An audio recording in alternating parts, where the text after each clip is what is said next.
ಅಂತಹ ಶೋಧನ ಚಿಕಿತ್ಸೆಯಲ್ಲಿ ಪಂಚಕರ್ಮ ಚಿಕಿತ್ಸೆ ಒಂದು ಪ್ರಧಾನವಾಗಿರ್ತಕ್ಕಂಥದ್ದು.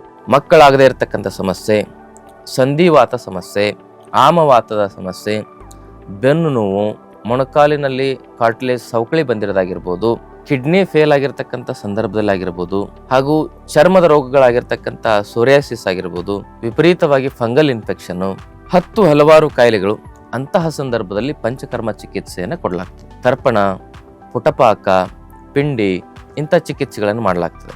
ಕಟಿಬಸ್ತಿ, ಗ್ರೀವಬಸ್ತಿ ಮತ್ತು ಜಾನುಬಸ್ತಿ ಹಾಗೂ ಯೋಗ ಬಸ್ತಿ, ಕಾಲಬಸ್ತಿ, ಕರ್ಮಬಸ್ತಿ ಇಂತಹ ಚಿಕಿತ್ಸೆಗಳನ್ನು, ಬಸ್ತಿ ಕರ್ಮ ಚಿಕಿತ್ಸೆಗಳನ್ನು ವಾತ ರೋಗಗಳಲ್ಲಿ ಮಾಡಲಾಗ್ತದೆ. ಅದನ್ನು ವಮನ, ವಿರೇಚನ, ರಕ್ತಮೋಕ್ಷಣ, ನಸ್ಯ ಮತ್ತು ಬಸ್ತಿ ಅಂತ ಹೇಳಿ ಉಲ್ಲೇಖ ಮಾಡ್ಬೋದು.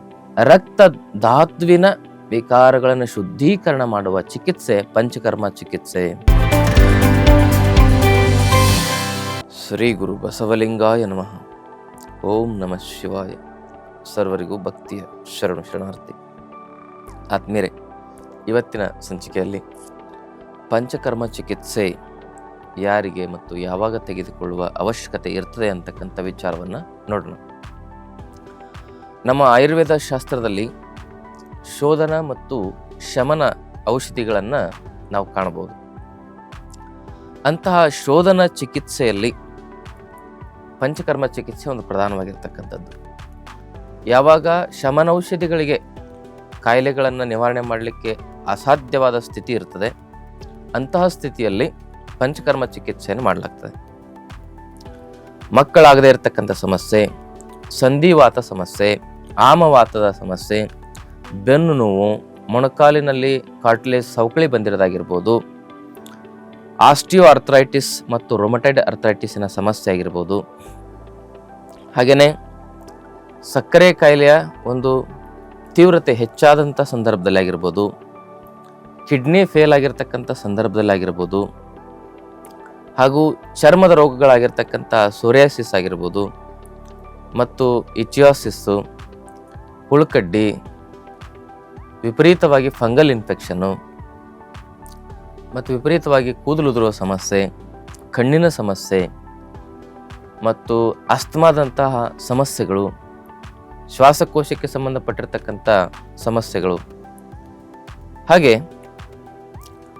ಹಲವಾರು ಕಾಯಿಲೆಗಳು ಮಿತಿ ಮೀರಿ ದೋಷಗಳಲ್ಲಿ ವಿಕಾರ ಆಗಿತ್ತು ಅಂತ ಹೇಳಿದರೆ ಅಂತಹ ಸಂದರ್ಭದಲ್ಲಿ ಪಂಚಕರ್ಮ ಚಿಕಿತ್ಸೆಯನ್ನು ಕೊಡಲಾಗ್ತದೆ. ಈಗ ಉದಾಹರಣೆಗೆ ಕಣ್ಣಿನ ಸಮಸ್ಯೆಗಾಗಿ ತರ್ಪಣ, ಪುಟಪಾಕ, ಪಿಂಡಿ ಇಂಥ ಚಿಕಿತ್ಸೆಗಳನ್ನು ಮಾಡಲಾಗ್ತದೆ. ಮಂಡಿ ನೋವು, ಶರೀರದಲ್ಲಿ joints pain, osteoarthritis, rheumatoid arthritis, disc bulge, slip disc ಇಂಥ ಸಮಸ್ಯೆಗಳಿದ್ದಲ್ಲಿ ಪತ್ರಪಿಂಡ ಸ್ವೇದ, ಜಾಂಬೀರ ಪಿಂಡ ಸ್ವೇದ, ಷಷ್ಟಿಕಶಾಲಿ ಪಿಂಡ ಸ್ವೇದ, ಕಟಿಬಸ್ತಿ, ಗ್ರೀವಬಸ್ತಿ ಮತ್ತು ಜಾನುಬಸ್ತಿ ಹಾಗೂ ಯೋಗ ಬಸ್ತಿ, ಕಾಲಬಸ್ತಿ, ಕರ್ಮಬಸ್ತಿ ಇಂತಹ ಚಿಕಿತ್ಸೆಗಳನ್ನು, ಬಸ್ತಿ ಕರ್ಮ ಚಿಕಿತ್ಸೆಗಳನ್ನು ವಾತ ರೋಗಗಳಲ್ಲಿ ಮಾಡಲಾಗ್ತದೆ. ಇನ್ನು ವಿಪರೀತವಾಗಿ ಪಿತ್ತ ವಿಕಾರದಿಂದ ಚರ್ಮಕ್ಕೆ ಸಂಬಂಧಪಟ್ಟಿರ್ತಕ್ಕಂಥ ಎಂಥದೇ ಸಮಸ್ಯೆ ಇರಲಿ ಅದಕ್ಕೆ ವಿರೇಚನ ಚಿಕಿತ್ಸೆ ಅಂತ ಮಾಡಲಾಗ್ತದೆ. ಮತ್ತು ಕಫದೋಷ ಮತ್ತು ಕಫದಿಂದ ಪಿತ್ತದೋಷವೂ ಕೂಡ ಅದರಲ್ಲಿ ಉಂಟಾಗಿತ್ತು ಅಂತ ಹೇಳಿದರೆ, ಮುಖ್ಯವಾಗಿ ಕಫ ವಿಕಾರಗಳು ಉಂಟಾದಲ್ಲಿ ಅದಕ್ಕೆ ವಮನ ಚಿಕಿತ್ಸೆ ಅಂತ ಮಾಡಲಾಗ್ತದೆ. ಪಂಚಕರ್ಮ ಅಂತ ಯಾಕೆ ಇದಕ್ಕೆ ಹೆಸರು ಬಂತು ಅಂದರೆ, ಇದರಲ್ಲಿ ಉಪಚಿಕಿತ್ಸೆಗಳು 100 ಇದ್ದಾವೆ, ಆದರೆ ಪ್ರಧಾನ ಚಿಕಿತ್ಸೆಗಳು 5 ಇದ್ದಾವೆ. ಅದನ್ನು ವಮನ, ವಿರೇಚನ, ರಕ್ತಮೋಕ್ಷಣ, ನಸ್ಯ ಮತ್ತು ಬಸ್ತಿ ಅಂತ ಹೇಳಿ ಉಲ್ಲೇಖ ಮಾಡ್ಬೋದು. ಈ 5 ಚಿಕಿತ್ಸೆಗಳು ಪ್ರಧಾನವಾಗಿರ್ತಕ್ಕಂಥ 5 ಡಿಟಾಕ್ಸಿಫಿಕೇಶನ್ ಮೆಥಡ್ಗಳು ಅಂತ ಕರಿಬೋದು, ಶರೀರ ಶೋಧನದ ವಿಧಾನಗಳು ಅಂತ ಹೇಳ್ಬೋದು. ಇವುಗಳನ್ನು ನಮ್ಮ ದೋಷಕ್ಕೆ ಅನುಗುಣವಾಗಿ, ವೈದ್ಯರ ಸಲಹೆಗೆ ಅನುಗುಣವಾಗಿ ನಾವು ತೆಗೆದುಕೊಂಡಿದ್ದೇ ಆದಲ್ಲಿ ಕಠಿಣಾತಿ ಕಠಿಣ ರೋಗಗಳನ್ನು ಈ ಪಂಚಕರ್ಮ ಚಿಕಿತ್ಸೆಯಿಂದ ನಾವು ಗುಣಪಡಿಸ್ಬೋದು. ಯಾಕಂದರೆ ಇಲ್ಲಿ ದೋಷಗಳ ಅಸಮತೋಲನವನ್ನು ಬ್ಯಾಲೆನ್ಸ್ ಮಾಡಲಾಗ್ತದೆ, ಧಾತುಗಳನ್ನು ಕ್ರಿಯಾಶೀಲಗೊಳಿಸಲಾಗ್ತದೆ. ಸಮದೋಷ ಸಮಾಗ್ನಿಶ್ಚ ಸಮಧಾತು ಮಲಕ್ರಿಯ ಪ್ರಸನ್ನಾತ್ಮೇಂದ್ರಿಯ ಮನಸ್ವಸ್ಥ ಇತ್ಯ ವಿಧೇಯತೆ. ಧಾತುಗಳು ದೋಷಗಳು ಸಮತೋಲನವಾಗಿ, ಅಗ್ನಿ ಸಮತೋಲನವಾಗಿ ಮನಸ್ಸು ಪ್ರಸನ್ನವಾಗುತ್ತೆ. ಪಂಚಕರ್ಮ ವಮನ ವಿರೇಚನ ಚಿಕಿತ್ಸೆಗಳನ್ನು ಮಾಡಿಸ್ಕೊಂಡಾಗ ಮಾನಸಿಕ ರೋಗಗಳೂ ಕೂಡ ನಿವಾರಣೆ ಆಗ್ತವೆ. ಯಾಕಂದ್ರೆ ಮನಸ್ಸು ಅಷ್ಟು ಪ್ರಸನ್ನವಾಗುತ್ತೆ. ಮನಸ್ಸಿಗೆ ಔಷಧಿಗಳೇ ಇಲ್ಲ. ಆದರೆ ಆಯುರ್ವೇದ ಪಂಚಕರ್ಮ ಚಿಕಿತ್ಸೆಯಿಂದ ದೇಹವೂ ಶುದ್ಧಿ ಆಗುತ್ತೆ, ಮನಸ್ಸು ಶುದ್ಧಿ ಆಗುತ್ತೆ. ಪಂಚಕರ್ಮ ಚಿಕಿತ್ಸೆಯ ಮೂಲ ಸಿದ್ಧಾಂತ ಏನು ಅಂತ ಹೇಳಿದ್ರೆ ಶುದ್ಧೀಕರಣ. Cleanliness is next to godliness ಅಂತ ಏನು ಕರೀತಾರೆ. ಯಾವಾಗ ದೇಹ ಶುದ್ಧೀಕರಣ ಆಗುತ್ತೆ ಆವಾಗ ಶರೀರದಲ್ಲಿರ್ತಕ್ಕಂಥ ಯಾವುದೇ ರೋಗಗಳಾಗಿರ್ಬೋದು ಅವು ಬೇರು ಸಮೇತವಾಗಿ ನಿವಾರಣೆ ಆಗ್ತವೆ. Root cause. ಕೆಲವು ಸಂದರ್ಭದಲ್ಲಿ ಎಲ್ಲ ರಿಪೋರ್ಟ್ಸ್ಗಳು ನಾರ್ಮಲ್ ಇದ್ದಾಗಲೂ ಕೂಡ ನಮಗೆ ಹಲವಾರು ಸಮಸ್ಯೆಗಳು ಕಾಡ್ತಾ ಇರ್ತವೆ. ತಲೆ ಸುತ್ತದಾಗಿರ್ಬೋದು. ಕೆಲವು ಜನ ಹೆಣ್ಮಕ್ಳಲ್ಲಿ ಎಲ್ಲ ರಿಪೋರ್ಟ್ ನಾರ್ಮಲ್ ಇದ್ರೂ ಮಕ್ಕಳಾಗ್ತಾ ಇರೋದಿಲ್ಲ. ಅದಕ್ಕೆ ಗರ್ಭ ಶಿಥಿಲತಾ ಅಂತ ಹೇಳ್ತಾರೆ. ಇಂತಹ ಸಂದರ್ಭದಲ್ಲಿ ಪಂಚಕರ್ಮ ಚಿಕಿತ್ಸೆಯನ್ನು ಮಾಡಿಸ್ಕೊಳ್ಳೋದು ಅತ್ಯಂತ ಸೂಕ್ತ. ಅದರಿಂದ ಅನ್ನೋನ್ ಪ್ರೆಗ್ನೆನ್ಸಿ, ಅನ್ನೋನ್ ಇನ್ಫರ್ಟಿಲಿಟಿ ಅಂತ ಏನು ಕರೀತಾರಲ್ಲ, ಗೊತ್ತಾಗದೆ ಒಂದು ಯಾವುದೇ ಕಾರಣ ಗೊತ್ತಾಗದೆ ನಮಗೆ ಗರ್ಭಧಾರಣೆ ಆಗದೆ ಇರತಕ್ಕಂಥ ಒಂದು ಸಮಸ್ಯೆ ಇರ್ತದಲ್ಲ, ಅಂಥದಕ್ಕೆ ಪಂಚಕರ್ಮ ದಿ ಬೆಸ್ಟ್ ಸೊಲ್ಯೂಷನ್ ಅಂತ ಹೇಳ್ಬೋದು. ಆಮೇಲೆ ನಮ್ಮ ಆಯುರ್ವೇದ ಶಾಸ್ತ್ರದಲ್ಲಿ ಆಚಾರ್ಯರು ಹೇಳ್ತಾರೆ, ಮುಖ್ಯವಾಗಿ ಗರ್ಭವತಿ ಆಗಬೇಕು ಅಂದರೆ ಮೊದಲು ಪಂಚಕರ್ಮ ಚಿಕಿತ್ಸೆಯನ್ನು ತೆಗೆದುಕೊಂಡ್ರೆ ಅತ್ಯಂತ ಸೂಕ್ತ ಅಂತ ಹೇಳ್ತಾರೆ. ಪಂಚಕರ್ಮ ಚಿಕಿತ್ಸೆಯನ್ನು ತೆಗೆದುಕೊಂಡಾಗ ನಮಗೆ ಹುಟ್ಟುವ ಮಗು ಏನಾಗುತ್ತೆ ಅಂದರೆ ಸ್ವಸ್ಥ ಮಗುವಾಗಿ ಹುಟ್ಟುತ್ತೆ ಅಂತ ಹೇಳ್ತಾರೆ. ಚರಕ ಸಂಹಿತೆಯಲ್ಲಿ ಶಾರೀರ ಸ್ಥಾನದಲ್ಲಿ ಈ ಶ್ಲೋಕವನ್ನು ಹೇಳ್ತಾರೆ. ಅದಾಪಿತೌ ಸ್ತ್ರೀ ಪುಂಸ ಸ್ನೇಹ ಸ್ವದ ಉಪಪಾದ್ಯ ಮಮ ವಿರೇಚನಾಭ್ಯ ಸಂಶುದ್ಧೌ ಚೌ ಆಸ್ಥಾಪನ ಅನುವಾಸನಾಭ್ಯಂ ಉಪಾಚರಿತೆ ಅಂತಕ್ಕಂಥ ಒಂದು ಶ್ಲೋಕವನ್ನು ಇಲ್ಲಿ ಹೇಳ್ತಾರೆ. ಉಪಾಚರಿತೆ ಅಂದರೆ ಮಧು ಮತ್ತು ಔಷಧಿಗಳ ಸಂಸ್ಕಾರಿತವಾಗಿರ್ತಕ್ಕಂಥ ಅಭ್ಯಂಗ ಮತ್ತು ಅದರ ಆಗಿರ್ತಕ್ಕಂಥ ಒಂದು ಸ್ವೇದನ, ಇಂಥ ಚಿಕಿತ್ಸೆಗಳನ್ನು ಕೊಡ್ತಾರೆ. ಇದರ ಅರ್ಥ ಏನು ಅಂತ ಹೇಳಿದ್ರೆ, ಈ ಶ್ಲೋಕದ ಅರ್ಥ ಏನು ಅಂತ ಹೇಳಿದ್ರೆ, ಯಾವಾಗ ವಮನ ವಿರೇಚನಾದಿಗಳನ್ನ ಮಾಡ್ತಾರೆ, ವಿರೇಚನ ಚಿಕಿತ್ಸೆನ ಮುಖ್ಯವಾಗಿ ಇಲ್ಲಿ ಹೇಳ್ತಾರೆ. ಇಲ್ಲಿ ಹೆಣ್ಣು ಮಕ್ಕಳಲ್ಲಿ ಈ ಅಂಡಾಣುಗಳ ಒಂದು ಶಕ್ತಿ ಇದೆಯಲ್ಲ, ಅದರ ಕ್ವಾಲಿಟಿ ಇದೆಯಲ್ಲ, ಅದು ಅದ್ಭುತವಾಗಿ ಏನಾಗುತ್ತೆ ಅಂತ ಹೇಳಿದ್ರೆ ಹೆಚ್ಚಾಗುತ್ತೆ. ಅದರ ಕ್ವಾಲಿಟಿ ಹೆಚ್ಚಾಯ್ತು ಅಂದರೆ ಸಂತಾನ, ಆರೋಗ್ಯವಂತ ಸಂತಾನದ ಒಂದು ಜನನವಾಗುತ್ತೆ. ಮತ್ತು ಮಗುವಿನ ಪ್ರತಿರಕ್ಷಕ ವ್ಯವಸ್ಥೆ ಭಾಳ ಸ್ಟ್ರಾಂಗ್ ಇರ್ತದೆ. ಈಗ ಹುಟ್ಟೋ ಮಕ್ಕಳಿಗೆ ನೋಡ್ರಿ, ಹಿಂದಿನ ಒಂದು ಕಾಲದಲ್ಲಿ ಅಜ್ಜಿ ಮೊಮ್ಮಕ್ಕಳು ನೋಡ್ಲಿಕ್ಕೆ ಬರ್ಬೇಕಂದ್ರೆ ಕುಂಚಿಗೆ ಕುಲಾಯ್ತಾರವ್ರು. ಈಗ ಇನ್ಸುಲಿನ್ ಇಂಜೆಕ್ಷನು BP ಮಾತ್ರ ತೆಗೆದುಕೊಂಡು ಬರ್ತಕ್ಕಂಥ ಒಂದು ಪರಿಸ್ಥಿತಿ ಎದುರಾಗಿದೆ. ಯಾಕಂದರೆ ಹುಟ್ಟುತ್ತಾನೆ ಮಕ್ಕಳಿಗೆ BP, ಶುಗರು, ಥೈರಾಯ್ಡು, ಕೊಲೆಸ್ಟ್ರಾಲ್ ಇಂತಹ ಸಮಸ್ಯೆಗಳು ಎದುರಾಗ್ತಾ ಇದೆ. ಯಾಕಂದರೆ ತಾಯಿಗೆ ಗರ್ಭವತಿ ಇರಬೇಕಾದ್ರೆ ಹೆಚ್ಚಾಗಿ ಇತ್ತೀಚಿನ ದಿನಗಳಲ್ಲಿ gestational diabetes, gestational blood pressure, gestational ಈ ಥೈರಾಯ್ಡು ಇಂಥವೆಲ್ಲ ಸಮಸ್ಯೆ ಬರ್ತಾ ಇವೆ. ಅಂತಹ ಸಮಸ್ಯೆಗಳು ಬರಬಾರ್ದು ಅಂದರೆ ತಾಯಿಯ ಒಂದು ಗರ್ಭದ ಶುದ್ಧೀಕರಣ, ಬಲವರ್ಧನೆ, ಅಂಡಾಣುವಿನ ಬಲವರ್ಧನೆ ಇವೆಲ್ಲ ಆಗುತ್ತೆ. ಹಾಗೂ ಪುರುಷರಲ್ಲೂ ಕೂಡ ಶುಕ್ರಾಣುಗಳ ಬಲವರ್ಧನೆ ಆಗುವುದು. ಅವರಲ್ಲೂ ಕೂಡ ಆ ಒಂದು ಶುಕ್ರದ ಒಂದು ಪರಿಶುದ್ಧತೆಗಾಗಿ ಗಂಡುಮಕ್ಕಳು ಸಹ ಈ ಪಂಚಕರ್ಮ ಚಿಕಿತ್ಸೆ, ಗರ್ಭಧಾರಣೆಗೆ ಮುನ್ನ ಸತಿಪತಿಗಳು, ಗಂಡ ಹೆಂಡತಿಯರಿಬ್ಬರೂ ಈ ಪಂಚಕರ್ಮ ಚಿಕಿತ್ಸೆಗೆ ಒಳಗಾಗಿ ಆನಂತರ ಆ ಒಂದು ಗರ್ಭವತಿ ಆಗ್ತಕ್ಕಂಥ ಒಂದು ಪ್ಲ್ಯಾನಿಂಗನ್ನು ಮಾಡಿದಾಗ ಖಂಡಿತವಾಗಿಯೂ ಆರೋಗ್ಯಕರವಾದ ಮಗು ಹುಟ್ಟುತ್ತೆ. ಇಲ್ಲಾಂದರೆ ನಾವು ಬರೀ ನಮ್ಮ ಜೀವನವಿಡೀ ಮಕ್ಕಳನ್ನು ಆಸ್ಪತ್ರೆಗೆ ಕರ್ಕೊಂಡು ಹೋಗೋದ್ರಲ್ಲೇ ನಮ್ಮ ದುಡ್ಡು ಹಾಳಾಗುತ್ತೆ. ಮಕ್ಕಳಿಗೆ ಏನಾದರೂ ಆರೋಗ್ಯ ಸಮಸ್ಯೆ ಉಂಟಾಯ್ತಂದರೆ ನಮ್ಮ ಮನಸ್ಸು ಕೂಡ ಕೆಟ್ಟೋಗುತ್ತೆ. ನಮ್ಮ ಮನಸ್ಸಿಗೂ ಕೂಡ ಒತ್ತಡ ಉಂಟಾಗಿ ಆ ಟೆನ್ಷನ್ಲೇ ತಂದೆ ತಾಯಿಗಳಿಗೆ, ಎಷ್ಟೋ ಜನ ತಂದೆ ತಾಯಿಗಳಿಗೆ BP, ಶುಗರ್ ಬರೋದನ್ನು ನಾವು ಕಾಣುತ್ತೇವೆ. ಯಾಕಂದರೆ ಮಕ್ಕಳು ನಮ್ಮ ಮುಂದೆ ನರಳಾಡೋದು, ಒದ್ದಾಡೋದು ಯಾವ ತಂದೆ ತಾಯಿಗಳಿಗೆ ತಾನೇ ಒಂದು ಮನಸ್ಸಿಗೆ ನೆಮ್ಮದಿ ಕೊಡ್ತದೆ, ನೆಮ್ಮದಿಯನ್ನೇ ಹಾಳು ಮಾಡ್ಬಿಡ್ತದೆ. ಅದಕ್ಕೆ ಬೆಳೆವ ಸಿರಿಯನ್ನು ಮೊಳಕೆಯಲ್ಲೇ ನೋಡು ಅಂದಂಗೆ, ಯಾವ ಒಂದು ಬಿತ್ತನೆ ಮಾಡಬೇಕಂದ್ರೆ ಆ ಒಂದು ಜಮೀನನ್ನು ಹೇಗೆ ಸ್ವಚ್ಛ ಮಾಡಿ ಹದ ಮಾಡಿ ಬಿತ್ತುತ್ತೇವೆ ಅಂದಾಗ ಅಲ್ಲಿ ಬೆಳೆ ಚೆನ್ನಾಗಿ ಬರುತ್ತೆ. ಅದೇ ರೀತಿ ನಮ್ಮ ಗರ್ಭಧಾರಣೆಯಲ್ಲೂ ಕೂಡ ನಮ್ಮ ಧಾತುಗಳನ್ನು ಹದ ಮಾಡಬೇಕು, ನಮ್ಮ ದೋಷಗಳನ್ನು ಸಮತೋಲನಕ್ಕೆ ತರಬೇಕು, ದೇಹವನ್ನು ಶುದ್ಧೀಕರಣ ಮಾಡಬೇಕು. ಇಲ್ಲಾಂದರೆ ಆ ಭೂಮಿಯಲ್ಲಿ ಕಳೆನೇ ಇತ್ತಂದರೆ ಬೆಳೆ ಹೇಗೆ ಬರೋದಿಲ್ಲೋ ಅದೇ ರೀತಿ ನಮ್ಮ ಶರೀರದಲ್ಲೂ ಕೂಡ ದೋಷಗಳ ಕೊಳೆನೇ ಇತ್ತಂದರೆ ಒಳ್ಳೆಯ ಸಂತಾನೋತ್ಪತ್ತಿಗೆ ಅದು ತೊಂದರೆ ಮಾಡ್ತದೆ.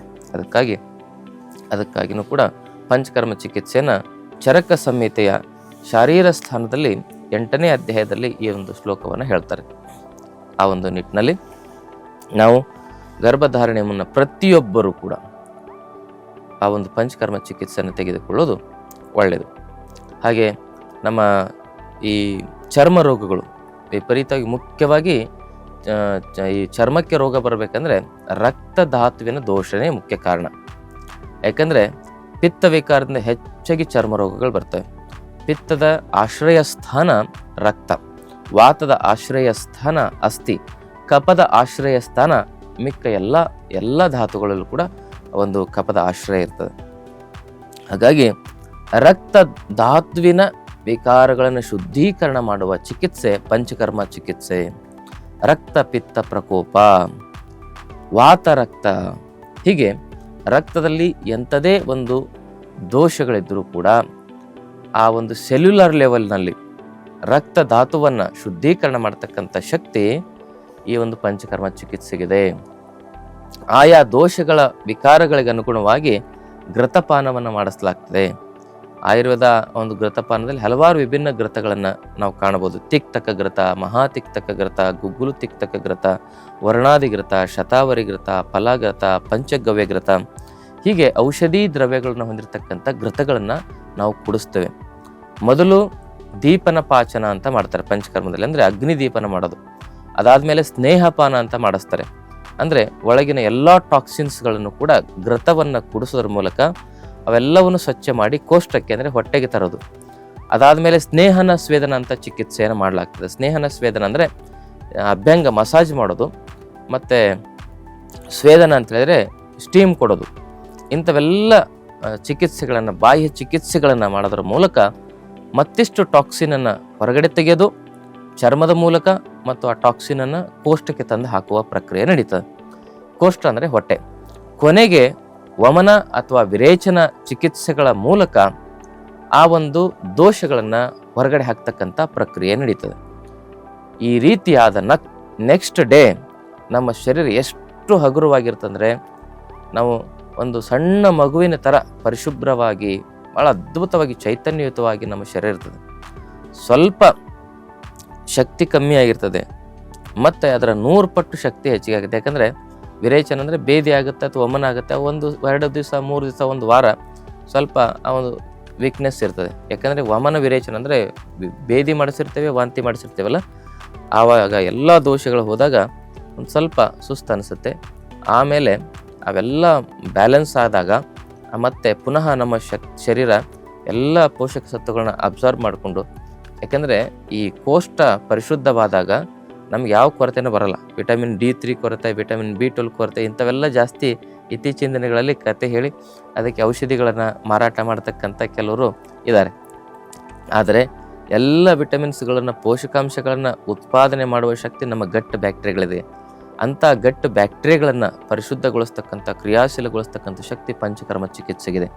ಹಾಗಾಗಿ ಪಂಚಕರ್ಮ ಚಿಕಿತ್ಸೆಯನ್ನು ನಾವು ಮಾಡ್ಕೊಳ್ಬೇಕಾದ್ರೆ ಒಂದು ವಿಶೇಷ ಸೂಚನೆ ಏನು ಅಂತ ಹೇಳಿದ್ರೆ, ಒಂದು ತುಂಬ ವೀಕ್ನೆಸ್ ಇದ್ದವ್ರಿಗೆ, ಅತಿ ಒಂದು ಬಲಹೀನ ಸ್ಥಿತಿಯಲ್ಲಿರ್ತಕ್ಕಂಥವ್ರಿಗೆ ಅವರು ಪಂಚಕರ್ಮ ಚಿಕಿತ್ಸೆಯನ್ನು ತೆಗೆದುಕೊಳ್ಳಿಕ್ಕಾಗಲ್ಲ. ಅದಕ್ಕೆ ಯೋಗ್ಯ ಮತ್ತು ಅಯೋಗ್ಯ ಸ್ಥಿತಿ ಅಂತ ಹೇಳ್ತಾರೆ. ಅಯೋಗ್ಯ ಸ್ಥಿತಿ ಅಂತ ಹೇಳಿದ್ರೆ ಯಾರು ತುಂಬ ವೀಕ್ ಆಗಿರ್ತಾರೆ, ಯಾರಿಗೆ TB ಅಂತ ಮಹಾ ಸಮಸ್ಯೆಗಳಿರ್ತವೆ, ಮತ್ತು ದೊಡ್ಡ ದೊಡ್ಡ ಆಪ್ರೇಷನ್ಗಳನ್ನು ಮಾಡಿಸ್ಕೊಂಡು ತುಂಬ ಶರೀರದಲ್ಲಿ ಏನಂತ ಹೇಳಿದ್ರೆ ಬೇರೆ ಸುಮಾರು 10 ಕಾಯಿಲೆಗಳಿರ್ತವೆ, ಮತ್ತು ವಯಸ್ಸಾಗಿರುತ್ತೆ, ತುಂಬ ವಯಸ್ಸಾದವರಿಗೆ ಈ ಪಂಚಕರ್ಮ ಚಿಕಿತ್ಸೆಗಳನ್ನ, ವಮನ ಮತ್ತು ವಿರೇಚನ ಚಿಕಿತ್ಸೆಗಳನ್ನು ಮುಖ್ಯವಾಗಿ ಮಾಡಲಿಕ್ಕಾಗೋದಿಲ್ಲ. ಪೋಷಕ ಸತ್ವವನ್ನು ಒದಗಿಸ್ತಕ್ಕಂಥ ಹಲವಾರು ಉಪಪಂಚಕರ್ಮ ಚಿಕಿತ್ಸೆಯನ್ನು ಮಾಡಬಹುದು. ಷಷ್ಟಿಕ ಶಾಲೆ ಪಿಂಡ ಸ್ವೇದ ಆಗಿರ್ಬೋದು, ಯಾಪನ ಬಸ್ತಿಗಳಂತ ಬರ್ತವೆ. ಅಂದರೆ ಪೋಷಕ ಸತ್ವಗಳನ್ನು ಮತ್ತು ಶರೀರಕ್ಕೆ ಬಲವನ್ನು ನೀಡತಕ್ಕಂಥ ಚಿಕಿತ್ಸೆ ಅದು ಯಾಪನ ಬಸ್ತಿ. ಉದಾಹರಣೆಗೆ ಮುಸ್ತಾದಿ ಯಾಪನ ಬಸ್ತಿ, ಹೀಗೆಲ್ಲ ಬರ್ತವೆ. ಹಾಗೆ ಅಂಥ ಚಿಕಿತ್ಸೆಗಳನ್ನು ಉಪ ಪಂಚಕರ್ಮ ಚಿಕಿತ್ಸೆಯನ್ನು ಮತ್ತು ಪಂಚಕರ್ಮ ಮುಖ್ಯ ಚಿಕಿತ್ಸೆಯಲ್ಲಿ ಬಸ್ತಿಕರ್ಮ ಚಿಕಿತ್ಸೆಯನ್ನು ಬಲವನ್ನು ಉಂಟು ಮಾಡಲಿಕ್ಕೂ ಕೂಡ ಕೆಲವು ಸಂದರ್ಭದಲ್ಲಿ ಬಲ ಹೆಚ್ಚಿಸಲಿಕ್ಕೂ ಕೂಡ ಕೊಡಲಾಗ್ತದೆ.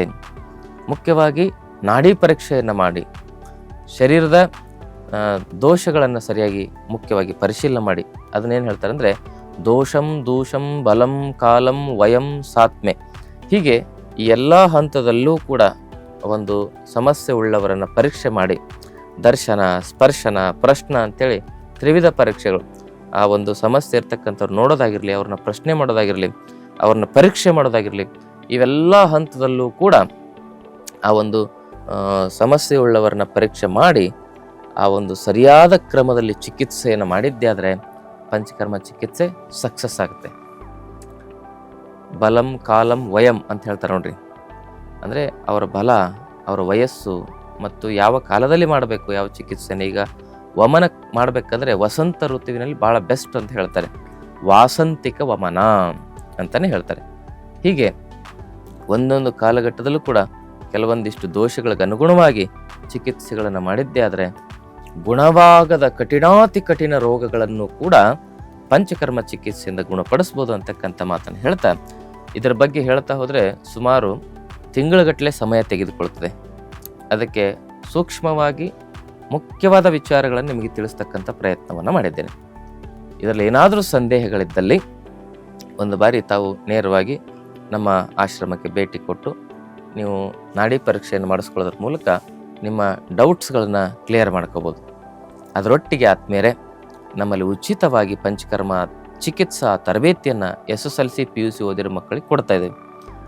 ಮತ್ತು PUC ಓದಿರ್ತಕ್ಕಂಥ ಮಕ್ಕಳಿಗೆ ಬ್ಯಾಚುಲರ್ ಡಿಗ್ರಿ ಉಚಿತವಾಗಿ 3 ವರ್ಷ ಕರ್ನಾಟಕ ವಿಶ್ವವಿದ್ಯಾಲಯ ಧಾರವಾಡದಿಂದ ಮಾನ್ಯತೆ ಪಡೆದಿರ್ತಕ್ಕಂಥ ಕಾಲೇಜ್ ಇದೆ ನಮ್ಮದು. ಅಲ್ಲಿ 3 ವರ್ಷ ನಿಮ್ಮ ಮಕ್ಕಳಿಗೆ ಡಿಗ್ರಿ ಎಜುಕೇಷನ್ ಕೂಡ ಕೊಡ್ತೇವೆ. ನಮ್ಮ ಉದ್ದೇಶ ಸ್ವಸ್ಥ, ಸ್ವಾವಲಂಬಿ, ಸದೃಢ ಭಾರತ ಮತ್ತು ಕರ್ನಾಟಕದ ನಿರ್ಮಾಣ, ಕಲ್ಯಾಣ ಕರ್ನಾಟಕ ಭಾರತದ ನಿರ್ಮಾಣ. ಅದಕ್ಕಾಗಿ ಶರಣರು, ಸಂತರು, ಮಹಾತ್ಮರು ಕೊಂಡ ಸಂಕಲ್ಪದ ಕರ್ನಾಟಕ ಭಾರತವನ್ನು ನಿರ್ಮಾಣ ಮಾಡಲಿಕ್ಕೆ ತಾವೆಲ್ಲ ನಮ್ಮ ಜೊತೆಗೆ ಸಹಕಾರವನ್ನು ನೀಡಿದರೆ ಮಾತ್ರ ಸಾಧ್ಯ ಆಗುತ್ತೆ.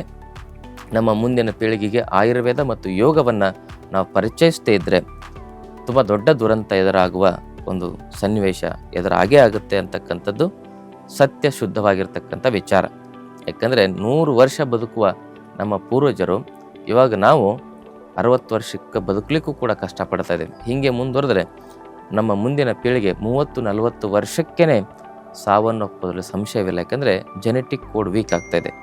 ಇಂತಹ ಸಂದರ್ಭದಲ್ಲಿ ಜೆನೆಟಿಕ್ ಕೋಡನ್ನು ಸ್ಟ್ರಾಂಗ್ ಮಾಡಲಿಕ್ಕೆ ಯೋಗದಂಥ ಒಂದು ಒಳ್ಳೆಯ ಪರಿಹಾರ ಯಾವುದಿಲ್ಲ. ಅದಕ್ಕಾಗಿ ನಮ್ಮ ಒಂದು ಆರೋಗ್ಯ ಕೇಂದ್ರದಲ್ಲಿ ಪ್ರತಿ ತಿಂಗಳು ನಾವೇ ಖುದ್ದಾಗಿ 5 ದಿನದ ಆರೋಗ್ಯ ಶಿಬಿರ ನಡೆಸ್ತಾ ಇದ್ದೇವೆ. ಅಲ್ಲಿ ಪರಿಪೂರ್ಣವಾಗಿ ಆರೋಗ್ಯದ ಬಗ್ಗೆ ಮಾಹಿತಿ ಕೊಡ್ತೇವೆ. ಒಂದು ಗಾಡಿ, ಹೊಸ ಗಾಡಿ ತೊಗೊಂಡಾಗ ಅದನ್ನು ಸರಿಯಾಗಿ ಮೇಂಟೈನ್ ಮಾಡಿದ್ರೆ, ಅದನ್ನು ಸರಿಯಾಗಿ ಆಯಿಲ್ ಚೇಂಜ್ ಮಾಡೋದು, ಸರ್ವಿಸ್ ಮಾಡೋದು, ಅದರ ಬಗ್ಗೆ ಎಲ್ಲ ಮಾಹಿತಿ ಇದ್ದರೆ ಆ ಗಾಡಿ ಹೇಗೆ ಬಾಳಿಕೆ ಬರುತ್ತೆ. ಅದೇ ರೀತಿ ನಮ್ಮ ದೇಹವನ್ನು ಕೂಡ ಒಂದು ಗಾಡಿಗೆ ನಾವು ಹೋಲಿಸ್ಕೊಂಡಾಗ ನಾವು ಕೂಡ ಅದರ ಡ್ರೈವರು, ಅದನ್ನು ಸರಿಯಾಗಿ ನಾವು ಮೇಂಟೈನ್ ಮಾಡಿದ್ರೆ ಅದು ಕೂಡ 100 ವರ್ಷ ಚೆನ್ನಾಗಿರುತ್ತೆ. ಅದನ್ನು ಮೇಂಟೈನ್ ಮಾಡಲಿಕ್ಕೆ ನಮಗೆ ಆರೋಗ್ಯ ಜ್ಞಾನ ಇರಬೇಕು. ಅಂದರೆ anatomy, physiology, ಪ್ಯಾಥೋಫಿಸಿಯಾಲಜಿ, food style, life style ಬಗ್ಗೆ ಆ ಒಂದು ಫುಡ್ ಸೈನ್ಸನ್ನು ನಾವು ಸರಿಯಾಗಿ ತಿಳ್ಕೊಂಡಿರಬೇಕಾಗುತ್ತೆ. ಇವೆಲ್ಲ ವಿಚಾರಗಳನ್ನು ತಿಳಿಸ್ಲಿಕ್ಕೆ ಆ ಶಿಬಿರವನ್ನು ಮಾಡ್ತಾಯಿದೆ. ಆಸಕ್ತರು ಆ ಶಿಬಿರದಲ್ಲಿ ಭಾಗವಹಿಸಿ ಅಂತಕ್ಕಂಥ ವಿಚಾರವನ್ನು ಹೇಳ್ತಾ ಇವತ್ತಿನ ಸಂಚಿಕೆಯನ್ನು ಮುಗಿಸ್ತಾ ಇದ್ದೀನಿ. ಶರಣು ಶರಣಾರ್ಥಿ. ಮತ್ತಷ್ಟು ಆಯುರ್ವೇದ ಹಾಗೂ ಯೋಗ ಹೆಲ್ತ್ ಟಿಪ್ಸ್ಗಾಗಿ ಶ್ರೀಗಂಗಾ ಯೋಗ ಚಾನೆಲ್ನ ಸಬ್ಸ್ಕ್ರೈಬ್ ಮಾಡಿ. ಹಾಗೆಯೇ ಫೇಸ್ಬುಕ್ ಮತ್ತು ಇನ್ಸ್ಟಾಗ್ರಾಂನಲ್ಲಿ ಮಿಸ್ ಮಾಡದೆ ಫಾಲೋ ಮಾಡಿ.